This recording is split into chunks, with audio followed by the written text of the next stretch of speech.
Morning, কেমন আছো সবাই? আশা করছি সবাই খুব ভালো আছো, সুস্থ আছো। আমরাও খুব ভালো আছি। আজকে রবিবার, সময় এখন সকাল 9টা। এসেছি ছাদে, দেখো কাপড় নিয়ে 2 বালতি কাপড় কাচা অলরেডি হয়ে গেছে। আমি ছাদে এসেছি, পেছন পেছন দেখছি মেয়েও চলে এসেছে ঘুম থেকে উঠে। এবার ও বলেছিল আজকে নাকি দুপুর 3টে পর্যন্ত ঘুমাবে, তো যাই হোক ঘুমাতে আর পারেনি, 3টে পর্যন্ত কি আর ঘুমানো যায়, উঠে চলে এসেছে। আচ্ছা, অনেকেই বলে সানডে মানে নাকি ফান্ডে।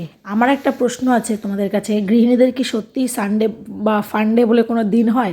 আমার তো মনে হয় না। এই দেখো রবিবার, আজকে কী করে চাইলে হয়তো একটু মেয়ের সঙ্গে বেশি করে ঘুমিয়ে তারপরে উঠে কাজকর্ম সেরে তারপরে আমি এইসব কাছাকাছি করতে পারতাম, কিন্তু আমি কি করেছি, সেই সকালবেলায় উঠেছি।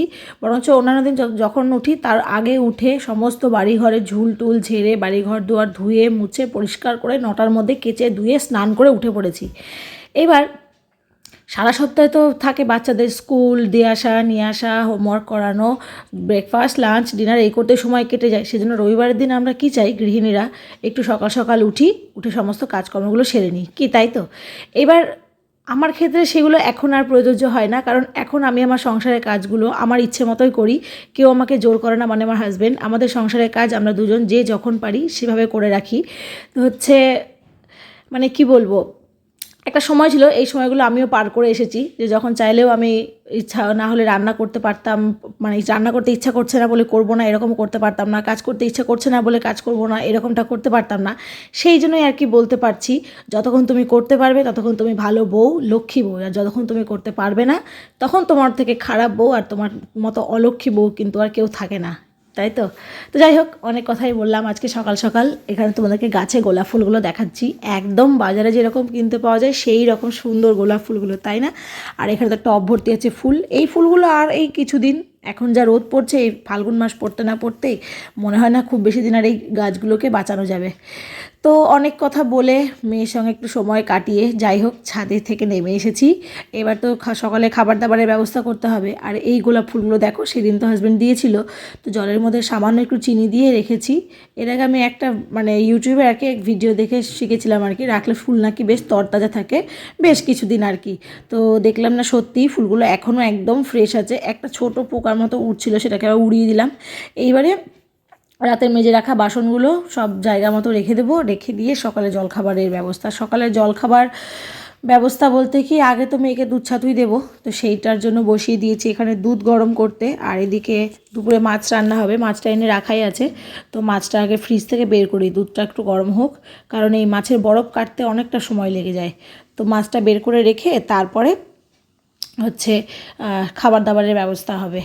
তো এখানে আছে তোমার হচ্ছে চিংড়ি মাছ। আসলে হাজব্যান্ডের তো এই ফাল্গুন মাস বলছি, মাঘ মাসে তো বিয়ের অর্ডার ছিল বেশ কয়েকটা। তো সেখানে তো চিংড়ির অর্ডার তো পড়েই বেশিরভাগই। আর আমার হাজব্যান্ডের মেইন ব্যবসা যেহেতু এই চিংড়ি মাছ নিয়ে, সামুদ্রিক চিংড়ি মাছ আর সামুদ্রিক মাছ নিয়ে। তো এবার কি হয়, অর্ডারে সবসময় তো আর ওই যে পরিমাণ অর্ডার থাকে সেই পরিমাণ মাছ আসে না, বেশিরভাগ সময় তার থেকে বেশিটাই আসে। তো এবারও বেশি এসেছিলো। তো যাই হোক, সেখান থেকে যে কয় পিস বেঁচেছিল, তো আরও ওরা 3-4 জন ভাগ করে নিয়েছে, আর আমাদের বাড়ির জন্য এই কটা নিয়ে এসেছে। আসলে চিংড়ি মাছ তো চাইলে প্রতিদিনই আনা যায়, কিন্তু ওই যে আমার অ্যালার্জি, সেই জন্য আনে না। আর চিংড়ি মাছের পেটগুলোতে দেখেছো ভরে ভরে ডিম আছে। তো চলো, এটা এখন এত শক্ত হয়ে আছে, ছুঁড়ে মারলে মাথা ফেটে যাবে মাছগুলো, আর হাতটাও মানে শিরশির করছে ঠান্ডার জন্য। তো জলখাবারে আজকে আর বিশেষ কিছু ভেবেছি বানাবো না, কারণ মেয়েকে এখন দুধ ছাতু দিব, আর আমি ওই যে বিস্কুট নিয়েছি ওগুলো একটু জল দিয়ে খাবো। কারণ রবিবার তো, হাজব্যান্ডের বাড়ি আসতে আসতে কটা বাজবে তার নেই ঠিক, 1:30টাও বাজতে পারে, 2টোও বাজতে পারে, 2:30টাও বাজতে পারে। তো ভেবেছি এটা খেয়ে নিয়ে মেয়েকে পড়িয়ে তাড়াতাড়ি করে আজকে দুপুরে রান্নাটা সেরে নেব। তো এই হচ্ছে ব্যাপার। বিস্কুট কটা দেখে না ফার্স্টে মেয়ে ভেবেছিল ওটা হয়তো ওর জন্য এনেছি, আর ওই বিস্কুটগুলো একদম পছন্দ করে না। বললাম না, তোমার জন্য এনেছি। বলছে না, আমি এগুলো বিস্কুট কিছুতেই খাবো না, আমার একদম ভালো লাগে না, এগুলো বিস্কুটের কোনো টেস্ট নেই। তারপরে যখন বললাম যে না না, তুমি শুধু দুধ ছাতুটাই খাও, আমার বিস্কুটগুলো আমার জন্য, তখন বললো যে ঠিক আছে, দিয়ে হাসি ফুটেছিল মুখে। তো যাই হোক, চলো খাওয়া দাওয়া কমপ্লিট করে এখন আমরা বসেছি পড়তে। কারণ গতকালকে শনিবারে মেয়ে বাড়িতে ছিল না, সেদিন সারাদিন ওর দিদুন বাড়িতে ছিল। তো বাড়ি এসে শুধু অঙ্ক করেছিল ওর বাবার কাছে, হোমওয়ার্কগুলো করা হয়নি। তো হোমওয়ার্কগুলো করার পরে যে উঠে নিয়ে শুরু হয়ে গেছে ওর খেলা। ওর খেলা তো ওই স্কুল খেলে, বিভিন্ন রকম খেলা খেলে, তার মধ্যে এইটা ওর মানে সবথেকে প্রিয় খেলা। 2টো ওড়না দিয়ে শাড়ি পরে, একটা ঘাড় ব্যাগ নিয়েছে, আমার পুরনো একটা ফোনের কভার, আমার ক্লিপ দিয়ে চুল বেঁধেছে, আবার আমার হাতের একটা গার্ডার দিয়ে হাতে স্ক্রাঞ্চিস বানিয়েছে। তো খেলুক, আমি রান্নাঘরে যাই। হচ্ছে কী বলে রান্নাঘরে এসে কাজ অনেকটা এগিয়ে ফেলেছি। এখানে যত যা কাটাকুটি ছিল সব কিছু কেটে নিয়েছি, সব যায় আলাদা আলাদা করে। আর চিংড়ি মাছের কাঠিগুলো না খুলে দিয়েছিলাম, ওটা ওরকম কাঠি দিয়ে বিয়ে বাড়িতে ভালো লাগে, ওরা বেশি তেলে ভাজে তো, বাড়িতে তো আর ওরকম ডুবো তেলে ভাজা যায় না, ঠিকমতো ভাজতেও অসুবিধা হয়, ওই জন্য কাঠিগুলো ফেলে পিঠের সুতোটা খুলে নিয়েছি। এদিকে ডাল প্রায় সেদ্ধ হয়ে গেছে, ভাতও হয়ে এসেছে। তো এই হচ্ছে ব্যাপার। আর ডাল ভাজা ভাত সব কিছু হয়ে যাওয়ার পর এখন করছি চিংড়ি মাছ। চিংড়ি মাছটা এরকম মাছ আনলে সাধারণত মালাইকারিই করি। আজকে না বাড়িতে নেই, নারকেল নেই, তো সেই জন্য আবার হাজব্যান্ড কখন আসবে তার জন্য অপেক্ষা করার কি দরকার, আমি ভাবলাম যে টক দই আছে, মশলাপাতি দিয়ে টক দই দিয়ে একটু গামাখা করে করি, যেহেতু ডাল আছে। তো সেই জন্য আর কি সে মতো সমস্ত কিছু জোগাড় যন্ত্র করে নিয়েছি। আলুগুলো একটু ভেজে নিয়ে তার মধ্যে টমেটো আর মশলা বাটাটা দিয়ে দিয়েছিলাম। এখনকার টমেটো তো গলেই যায়, আলাদা করে পেস্ট করতে হয় না। আর কিছুদিন পর থেকে তো টমেটোটাও পেস্ট করে করেই রান্না করতে হবে, যেটা সারা বছর করি আর কি। তো মশলাটা প্রায় কষানো হয়ে আসার পরে এখানে দিয়ে দিয়েছি 2 চামচ মতো টক দই।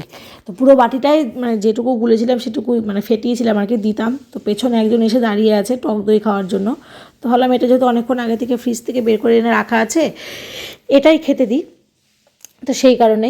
তো এই তো মশলা টশলা কষানোর পরে এখানে জল দিয়ে মাছগুলো এখন ছেড়ে দিচ্ছি। খুব বেশি ঝোল রাখবো না, তার কারণ হচ্ছে ডাল আছে, তো সেই কারণে আর কি এখন একে একে সব মাছগুলো ছেড়ে দিচ্ছি। মাছগুলো দেওয়ার পরে 2-4 মিনিট আরেকটু ফোটাবো, যাতে ঝোলটা একটু মাছের ভেতরে ভালো মতো ঢোকে আর মাছগুলো একটু ভালোভাবে সেদ্ধ হয়ে যায়, কারণ ভাজার সময় তো একদম হালকা করে ভেজেছিলাম।